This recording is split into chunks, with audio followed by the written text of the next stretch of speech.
बिस्मिल्लाहिर्रहमानिर्रहीम। प्यारे बच्चों, यहाँ पर देखो चंद अल्फाज के कार्ड्स हैं। इसको पढ़कर इन अल्फाज को 2 हुर्फी, 3 हुर्फी और 4 हुर्फी अल्फाज में आपको क्या है अलग अलग करना है।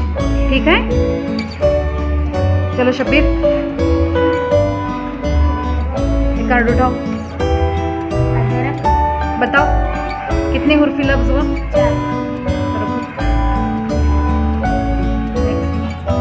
रोशन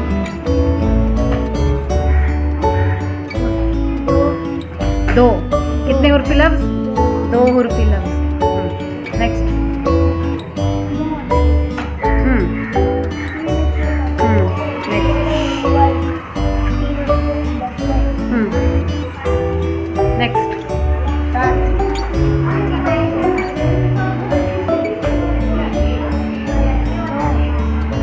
डर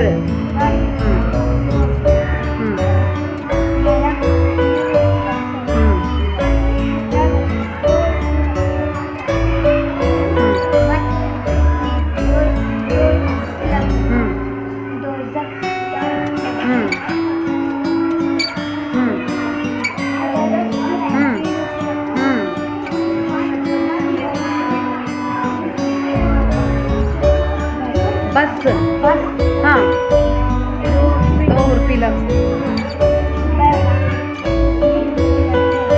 नेक्स्ट अहमद, जोर से बोलना।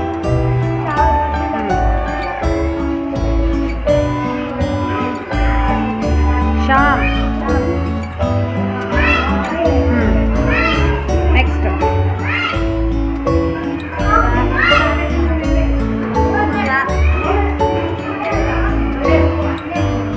मोती।